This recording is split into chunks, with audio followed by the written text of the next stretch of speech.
Welcome to Destination Central, I'm Amy Forrest. Now this week we are celebrating the arts in the Bay of Plenty. So we're heading around Tauranga to see 4 different businesses which include Kevin McCardell Sculptor, Creative Tauranga, Tauranga Art Gallery and the Tauranga Art Festival coming up later this year. So let's get this show on the road. Mind-blowing talent and stunning feature pieces is what you'll find at Kevin McCardell Wood Sculptor. Come on through to the showroom and we'll take a look at a few of his pieces. Hi Kevin, now these pieces are incredible, so can you talk us through your background as a sculptor? Well, I started carving probably about 20 years ago. It started off as a bit of a hobby, and I started to put my work into juried shows, and I started to win prizes and things, and it spurred me on to buy better tools and then just sort of get into it a little bit more full time. I had quite a lot of support and stuff from family that enabled me to concentrate on it full time to build my skill level up. I put my work into group exhibitions with other artists, and I had opportunities where I was able to exhibit my work in some galleries in America and Hawaii, which also helped my profile. So over the time it was just a case of building my work, my profile, and then the value in my work sort of kind of went up to the point where I'm able to make a living off my artwork. Yeah, exactly. You can see there's so much work that goes into each piece. So tell me, what is your forte? The clothing is probably what I'm mostly known for. I carve anything basically except Indigenous carving, and really I have a very strong, obviously a strong emphasis on the realism. I love the detail. I love to try to recreate things that create an illusion of something being something that it's not. And yeah, but the clothing's probably what I'm known for basically, yeah. So if someone has a picture or ideas of something they want, would you create it? Yeah, for sure. A lot of what I do is commissioned. I love doing commissioned work. People come along with some really fantastic ideas, and it's really good to take a concept or even a trait or something that somebody's very interested in and build a sculpture around something that's personal to them. They might bring me a photo, or they might bring me a piece of clothing or an old hat or something like that they wear, and if you do a sculpture of it, it's something that the family can relate to, and a lot of times they can pass them down to the kids and the grandkids, and it has a lot of heart, that sort of thing, and I think you know then that your pieces are cherished and people, you know, want to keep them for life really, as opposed to having some things.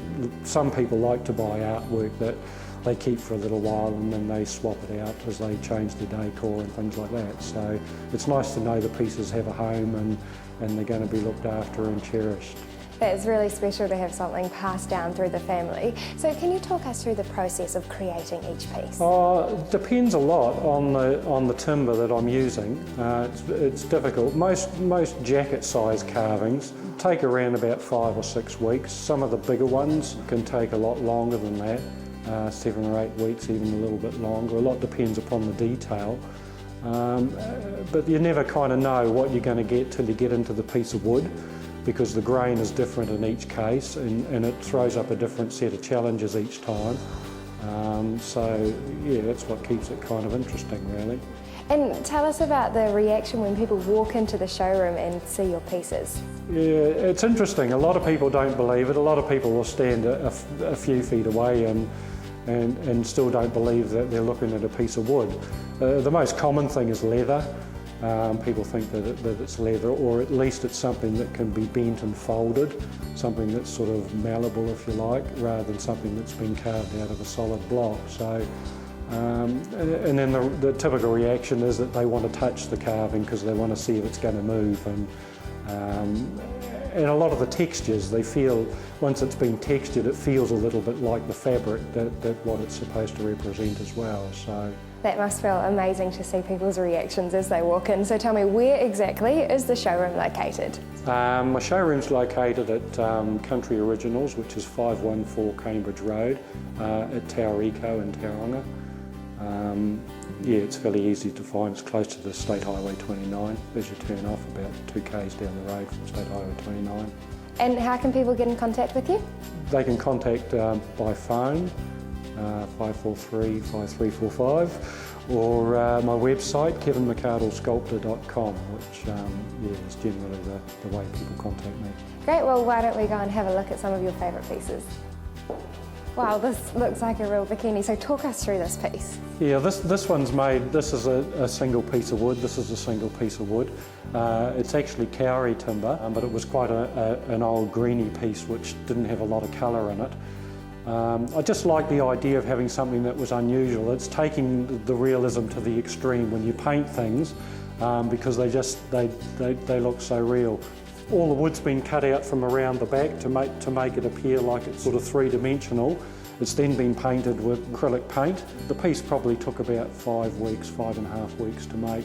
It is quite delicate, obviously, with these. This is where you've got to make sure you get the grain running in the correct direction, so that it keeps the strength in it, because you want something that looks like it's quite flimsy, but something that's going to stand the test of time when people want to look after it and move it and dust it and things. It's really hard to believe that this is made out of wood. So talk me through the next piece. Now tell me about this one. Well, this is a different carving process, this one, because it's got set parameters, it's got a set size. The carving's a lot more technical. You don't have that luxury of being able to put extra folds and humps and hollows that you do with a piece of clothing. But this is made from rimu, demolition rimu. It's made in 3 pieces. The violin's been made as a single piece, the music's been made as a single piece, and then the bow's been made as a single piece. The music itself, this is a Bohemian waltz. All the lines are ruled in first with an ink pen, and then it's carefully handwritten. Then the violin is fixed over the top of the music. Now, it looks like there's a lot of detail that's gone into this one, so how long did it take? It took just over 4 weeks to make the piece. The hardest part, obviously, is making the violin. The cutting out of in between the strings here is always done at the very end, so the whole violin has to be carved first, and then you've carefully got to cut out that wood there and hope that you don't break any of the strings, because once you've carved it all, you would have lost all that work. Oh, that's incredible. I can't believe it only took 4 weeks to create. So, last one, talk me through it. Wow, look at the detail of the lace on this one. It's amazing. Yeah, this one was quite a technical piece to do. This is 2,000-year-old swamp kauri, this timber. It's made out of one piece. I've carved the whole thing from a small picture that I saw, a photo that I saw in a magazine. I did a scaled up drawing of it, and then I carved the piece, not intending to put any lace on it. I just thought it looked a little bit bland and it needed a little bit of pizzazz, so I decided to do a little bit of lace, and a little bit of lace around the cuffs became a little bit more and a little bit more, and eventually I did it around the collar as well. It's about finding a bit of a balance between the detail like that and keeping the contrast between these smooth areas. This has got a lot of sanding in it. It's 2.5 months work in this one, and a lot of it is sanding to get that very smooth satin-like kind of look. You're trying to get a contrast between lace, which is a little bit duller, and satin, which is quite a very bright, shiny sort of fabric. Wow, the detail on this is absolutely incredible. Now you really have to come in here and see it to believe it. So make sure you head on into Kevin McCardell Sculptor and prepare to be amazed. Thank you, Kevin. Yeah, no worries. Thanks for taking the time to stop in and have a look. See you next time. Cheers.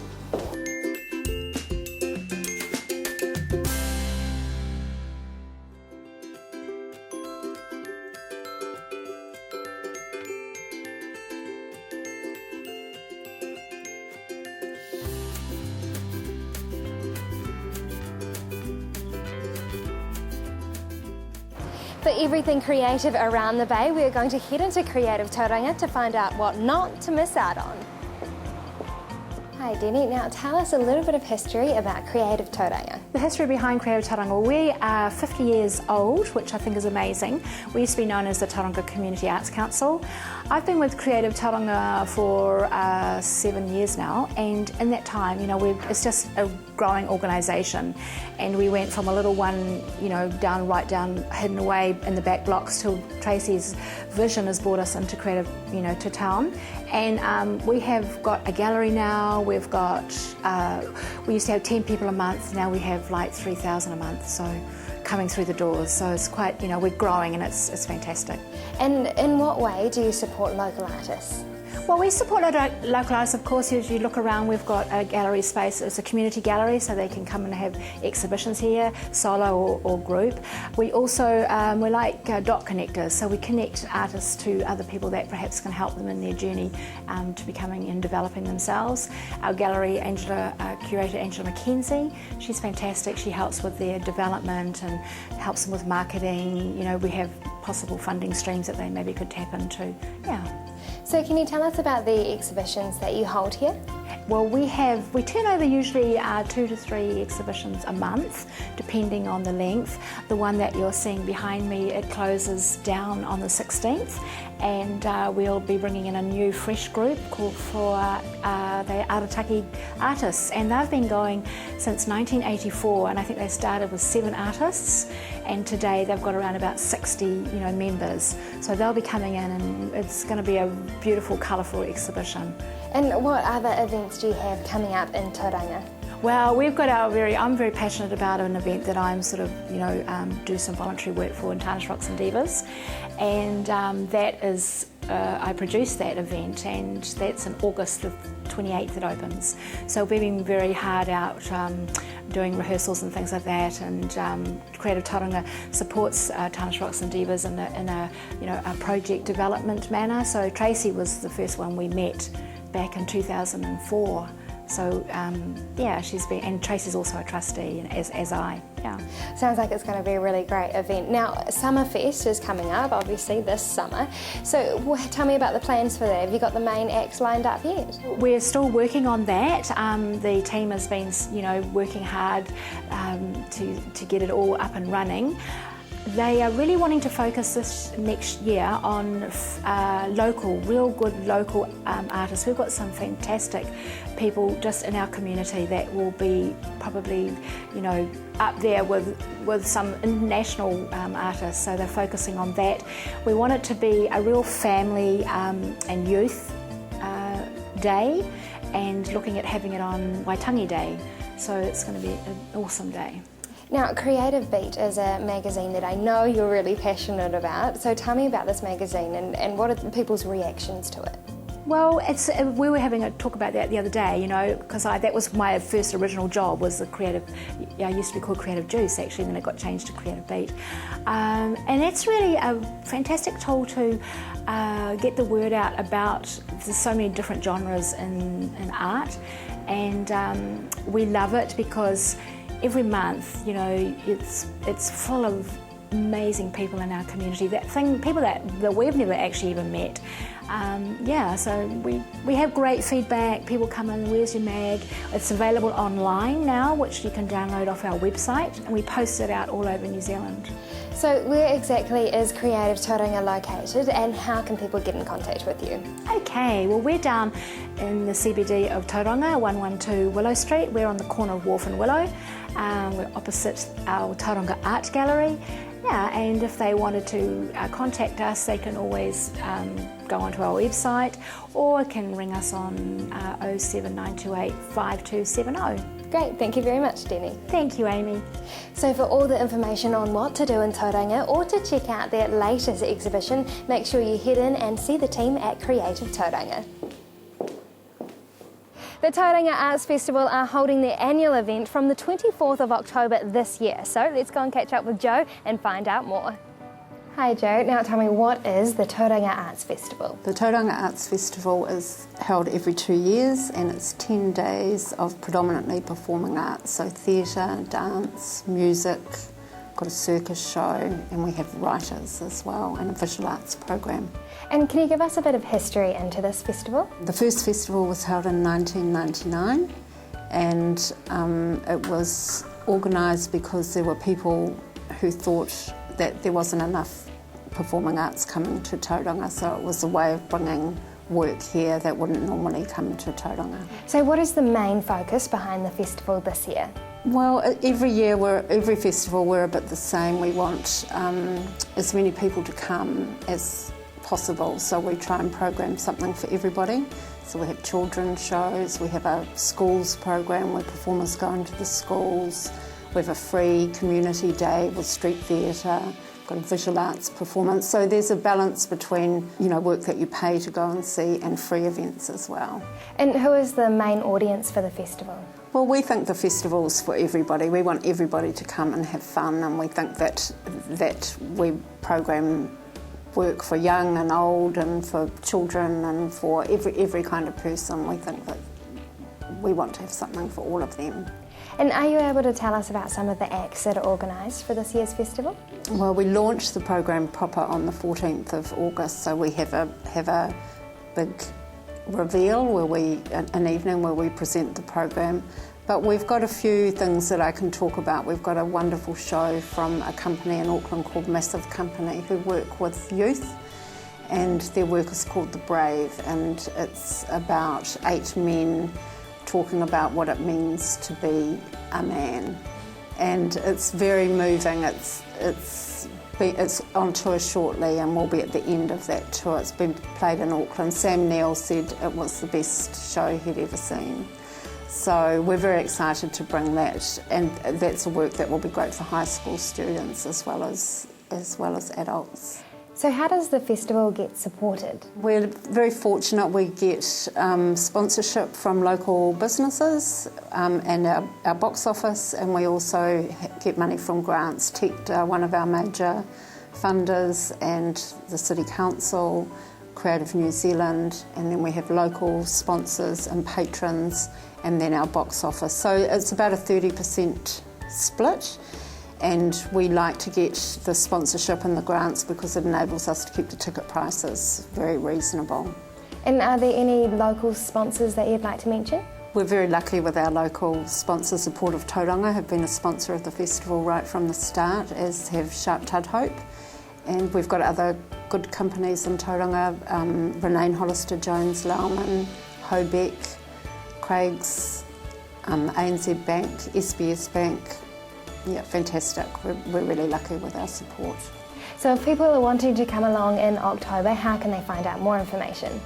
They can go to our website and sign up for our newsletter. The website's www.taurangafestival.co.nz. We do a regular newsletter with up-to-date information, and you can, if you sign up for the newsletter, you can go on to a draw to win tickets and all kinds of things. We have a Facebook page and Twitter as well, so all of those places. Great, thank you very much, Jo.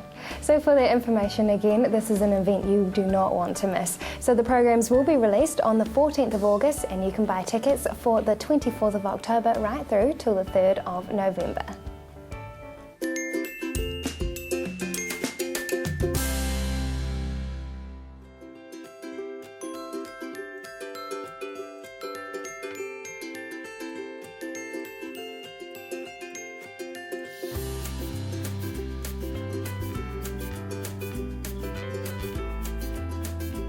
We are here at the Tauranga Art Gallery, so time to get inspired. Hi Penelope, now tell me, how long has the Tauranga Art Gallery been operating for? Well, the gallery opened in October 2007, so we've been open just over 5.5 years, which is very exciting for Tauranga because before that we didn't have an art gallery. And it's as you'll probably see, it's a very sort of a cube-like building. It was actually a B&Z building, and there's been a B&Z bank on this corner since 1873. So the building was completely refurbished, and now we have this fantastic gallery here. And do you just display local artists? No, not at all. No, we're a public art gallery, so we exhibit local artists, artists from the greater region, national artists, and sometimes artists with an international connection. So as a public art gallery, like you might find in Auckland or Te Papa in Wellington, we don't just serve the local artists, but we're really here to showcase a wide variety of art, and part of that, I suppose, is educating and inducting our local artists as well. But having said that, they do have the opportunity to exhibit, and we've just had an exhibition by Ray Katran, who's a Tauranga artist, and every second year we have the Miles Art Award, where entries come from the Bay of Plenty, and people can, it's a bit like a competition, they put in a work, and if they're selected they get to exhibit here in the art gallery, and there are prizes. And how often do you change the exhibits? Well, in the last year we've actually had 17 exhibitions, so it depends on what we're showing, how we're showing it, but sometimes we can change things every 6 to 8 weeks. There could be something new. We never like to close the gallery, we always like to have something new and exciting for people to see. So tell me, what is happening right now at the Tauranga Art Gallery? Well, at the moment it's really exciting because we've got a Jeff Thompson exhibition called Corrugations, the Art of Jeff Thompson, and that's a retrospective exhibition. Jeff, as some of you probably will know, has worked in corrugated iron for 3 decades now, and a lot of his work I think the public haven't actually seen. And for instance, I'm standing here next to a house, a little model house. When he was working in Wanganui, he actually he went around and he talked to people and said, you know, can I redo your gutterine or whatever, and he made beautiful, you know, screen printed gutterine, roofing iron, and so there are some beautiful roofs down there in Wanganui. So there are aspects of his work here that the public probably haven't seen, but I've curated it around process, and Jeff is amazing at how he pushes the boundaries. You know, we think corrugated iron, we think of sheets of corrugated iron on farm, you know, barns, etc., but he can weave with it, he French knits with it, he makes doilies out of it, he covers cars, and you name it, he can do it. So that's a wonderful retrospective that we've got on, and as I say, we've curated it ourselves, so we are the inaugural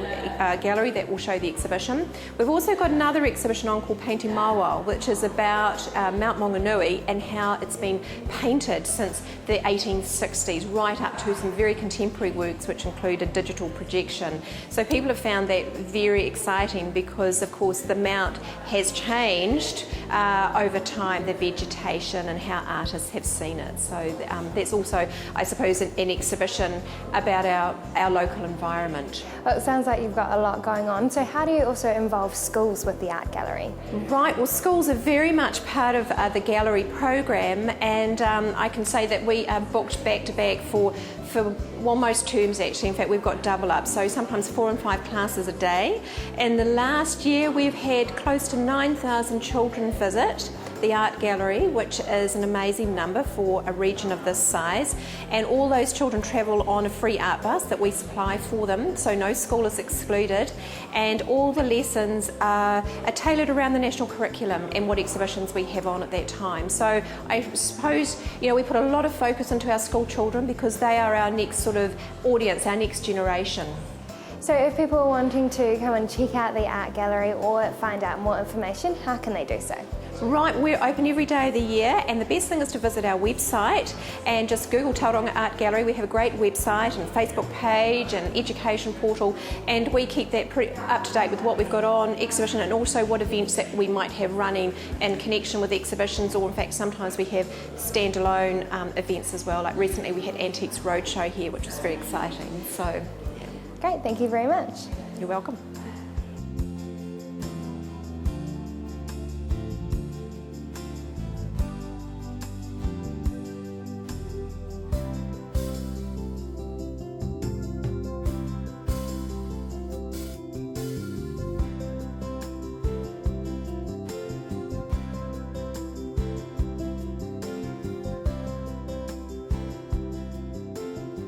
The detail that has gone into these works are incredible, so make sure you spare some time and take a wander through the Tauranga Art Gallery.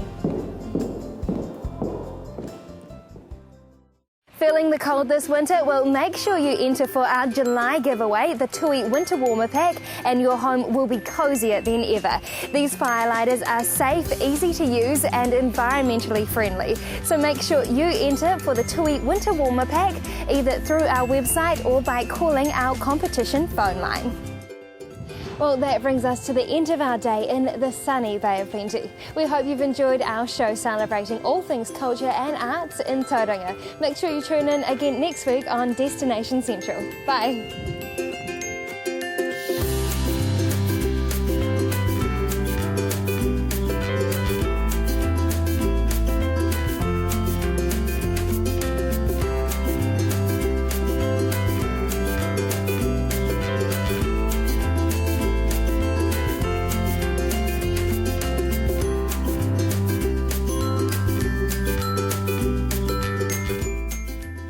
This has been an Alpha Media production, a division of Television Media Group.